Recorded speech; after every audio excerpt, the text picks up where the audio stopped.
If you were having a dream right now and there's something about that dream that you didn't like, what would be the only thing that you could do? Would you try to solve the problem in the dream? I suppose if you didn't know you were having a dream, you would. But the moment you know that it is a dream and you are living in a world that is created by someone who is dreaming, the moment you become aware of that, anything that you need to solve, anything that you need to fix, change, figure out, the only thing for you to do would be to contact the dreamer. The dreamer in this metaphor is the higher self. And this video is going to be about contacting the higher self and working with the higher self. And this is the best metaphor of what the higher self is and why it's worth it to make the effort to contact the higher self. The higher self is the aspect of you that sent you here. Like in the movie The Avatar, you're the tall blue avatar, and the higher self is the one that's plugged in, the one who is controlling your avatar. A better analogy would be in the movie The Matrix. You're Neo or whoever laying on that table with the thing plugged in your neck, and you're in the Matrix dreaming Mr. Anderson. So those are just metaphors, but let's say that you are a spirit being, a piece of the divine, of source, of God. And you are here in a world, in a realm, a physical world. And you are temporarily playing a physical character. And you are struggling because you are, to use a biblical term, you are wrestling against flesh and blood. But that's not what we wrestle against. We work with the powers and principalities, the governing forces, the things that rule this world. And that is the spirit. So the spirit part of you is where you're supposed to be putting your effort. You're supposed to be trying to contact the part of you that lives in the world, in the spirit world. So what does that mean? Living in the spirit world means that there is no time. So there is no, it will happen or it did happen. Living in the spirit world means there's no space. So there's no here and there. It's far away. I need to get to it. There is no limitation. So in the spirit world, there's not the concept of, oh, gee, I wonder how I'm going to get that done. That seems impossible. The spirit part of you doesn't understand these concepts. The spirit part of you also doesn't understand separation. It doesn't understand limitations. And it doesn't understand pain or any of the patterns that your egoic mind, the little you that lives on this planet, has accumulated. So it doesn't understand, I'm such a loser, I have anxiety, I don't know how to do this, I'm afraid of that, I was hurt by my parents when I was young, and because of that I'm not able to do such and such. The spirit part of you doesn't understand that. It sees it in you, it sympathizes with you, it gets that is what you're going through. Of course it understands that, but it does not live by those limitations. The spirit part of you is before that, prior to that, above all of it. So it's important to have a relationship with the spirit part of you, because that is a part of you that understands the big picture. It's the part of you that can achieve anything. And it is a part of you with the greatest source of wisdom and guidance. It is the greatest voice of guidance available to you right now. For want of a better term, it is the voice of God. So if you want ultimate help, if you want inspiration, what you need to do is find a way to contact this higher self. Now, we make it seem difficult. Oh, how could I ever contact the higher self? But the truth is, spirit is everywhere. And the spirit part of you is everywhere. Your spirit is in and through your body, and it's you, and everything that you're experiencing exists inside of your spirit. So there is no distance to go to. All you have to do is allow yourself to communicate with spirit. That's talking to spirit, right? But hearing from spirit also requires simply listening. Spirit is always trying to talk to you. You do not have to deserve to hear from spirit. You do not have to merit it, earn it, beg for it, plead for it. You do not have to find someone to intercede for you. You do not have to find the master or the guru or any of those things. You don't need to find a medium or someone who has a gift. I'm not downplaying any of those things. Those all have their place. But in this moment, if you need guidance from the higher part of your being, you have it. It is there. It is there. So all you have to do is recognize I am just a small part of my being, and I will not solve this problem with my brain or with my muscles. I need to turn to my spirit.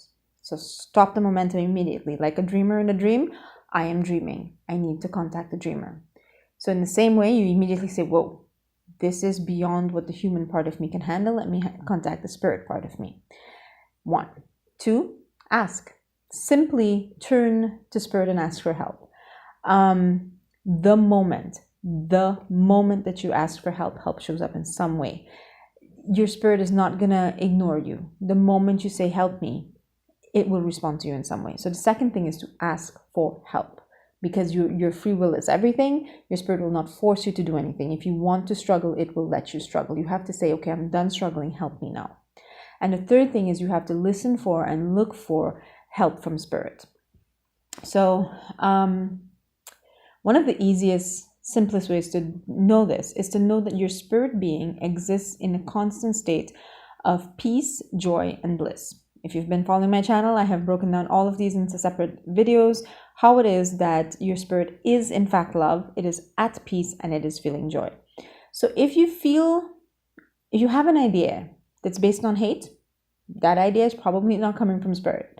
If you have, you hear a voice or guidance that says, let's go do something that's going to disrupt our peace, that's not coming from spirit either. But if you do something and you connect with the feeling of peace inside of you, then that is the voice of your spirit saying, yes, do this. So the simplest way to recognize what spirit wants or doesn't want for you is to recognize that the voice of spirit, the accent in which spirit speaks, is an accent of love, joy, and peace. If the idea, the guidance, the wisdom comes from a place of love, joy, and peace, or triggers the feeling of love, joy, and peace inside of you, if it takes you to a space of love, joy, and peace, then that is in fact the voice of your higher self. On a deeper level, you would want to contact the higher self for the big things, right? Going back to the metaphor of the dreamer, why would someone in a dream want to contact the dreamer? Because the dream is getting convoluted. It's turning into a mess. There's too much struggle, too much conflict. If you have a dilemma, if you have too much pain, if you have found yourself stuck in a place of pain or fear or anxiety, it might be time to find the reset button. And you do not have the reset button. This world does not have the reset button. The reset button is in the other place where the dreamer is, where your higher self is. If you if you want obviously guidance, there's a dilemma in your life and you need a higher form of guidance, that would also be a time to turn to the higher self. Also, healing. If you have a disease, an illness, or a condition, chances are, always are, it is the product of something going wrong. Life force consciousness comes into life-giving energy to create your being. And if your being is not vibrant and healthy, that energy has become twisted because of something. Because of a blocked emotion, because of a blocked feeling, because of guilt or shame, because of something that happened previously in your life or even in previous lifetimes. And this is where you do the work. Some people call it shadow work, some people call it therapy, whatever you want to call it. You have to go into the past, into the programming code to find out what has been typed into your code that is creating this. What is your spirit trying to get your attention concerning, right? I'm not going to go into detail in this video, but the traumas and pains and pain bodies that you carry in this being that you have called that we refer to as your egoic mind, that you call yourself, those traumas are causing illness in the body. And by dealing with those traumas, you can deal with the illness. But like in A Beautiful Mind or any one of those movies, the ill person cannot diagnose the ill person because the ill person is ill. It's complicated, but just take my word for it because I want to keep the video brief. You need the higher self, the one who has seen how you got into the situation. You need the higher self to guide you to where it is the situation was created, and then to guide you to what needs to be done. Forgiveness, release, whatever, energy work, whatever, to undo this energetic blockage that is manifesting as a physical illness or disease. So these are all situations where you need to contact the higher self. Mental healing, physical healing, problems in your life, guidance that you need, or inspiration. As an artist or just somebody who's looking for a solution because none of the things you've tried have worked, inspiration comes from the higher self. Your egoic mind, I'll address this in the next video in more detail, but just trust me when I say, your egoic mind is like a net that you dip into the ocean and you can only catch the things that are shaped like the net. You cannot catch a thought that is different from what your egoic identity is. If you want a brand new thought, a greater thought, a different thought, a spontaneous thought, you need to find where you need to talk to the higher self. You need to hear from the higher self. Also, if you want to achieve anything in this world, whether you want to call it manifestation or healing or whatever, if you want to achieve anything in this world, you must first achieve it in heaven. Heaven is the place where your spirit is. Heaven is the place beyond the egoic mind, essentially, right? So whatever is released in heaven is released on earth. So you have to go and find heaven. You have to find the kingdom of heaven, and then all these things will be added onto you. So the higher self can be thought of that it's a consciousness, a dimension, a place. It is heaven. So there's obviously a lot of need to contact the higher self. If you need deep healing, then you need to deeply communicate with the higher self, right? For me, in the beginning, when I was going through religious-based trauma that caused me to believe that I was an atheist, I was not willing to go through any spiritual ceremonies. So the only way I was able to hear from my higher self was through hypnotherapy. So I actually ended up doing QHHT, which is a fantastic process. Look it up, Dolores Cannon, QHHT. There's so many practitioners around the world. She has shared her gift with so many people, and it is a process that is very healing. But there's tons of other traditional methods. I also was blessed to have the guidance from a number of indigenous elders, Native American indigenous elders, who shared their particular traditional ceremonies with me. And sweat lodges achieve the same thing. They get you to that place. So the two things that need to happen for deep communication with the higher self is you need to withdraw your senses from this world. So you don't engage in the world, see, hear, smell, touch this world. You just go inside. And then you need to disidentify from the stream of thought. So it's not like, oh, thought. You go, thinking. And then you sit in the place of silence, where your mind and all of your senses are silent. That is achieved by meditation. Meditation is achieved by a number of different ways in different cultures. In the Native American culture that was shared with me, sweat lodges did it, fasting, vision questing. Those all achieve the same thing. I was also privileged to learn different techniques from the Eastern culture, the yogic culture. So one of the most powerful ways I did was the Sudarshan Kriya from Sri Sri Ravi Shankar. I recommend you go look that up. They do have classes everywhere that are either free or affordable. I recommend that. Or any type of yoga practice that leads you into nidra, the silence that comes after chanting or after mantra, after kirtan. So you can look into all of these if you'd like. Under the right guidance, with the right respect, and with the supervision of someone who understands the dream world and the waking world. You can also do plant medicines. Those are tools that were left here for us to explore. Being in the presence of a master, going to their talks, or even listening to their talks online or reading their books. By a master, I mean somebody who has clearly understood the two worlds. That will help you they can hold the door open for you so that you can glimpse your higher self and you can hear from the other side. It does not need to be forever. Do not let certain people who are irresponsible out there say that you absolutely need them. You don't absolutely need them, but in the beginning, if it's difficult, I recommend being in their presence. And you don't have to be in their physical presence. You can just be in the presence of their words, their songs, their teachings. And of course, anything that causes you to concentrate. The word samadhi doesn't only mean enlightenment, it means focus or concentration.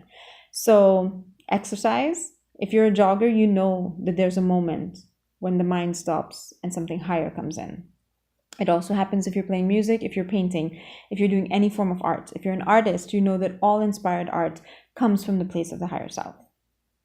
If you go to a beautiful place, the beauty that you feel is experienced in your heart and not in your mind, and it will shift you from your mind to your heart, which is a dimensional shift. So in that place of beauty and stillness, I heard clearly from the higher self when I lived on a yacht for, I was doing research for a couple of months, and my busy mind had never been that still before, and I had never experienced anything as beautiful as the sunset in the North Pole. And when I saw it, I was like, and then this voice came in and told me a whole bunch of things that I needed to hear. The final thing that is easiest, most powerful, cheapest, fastest is conscious breathing.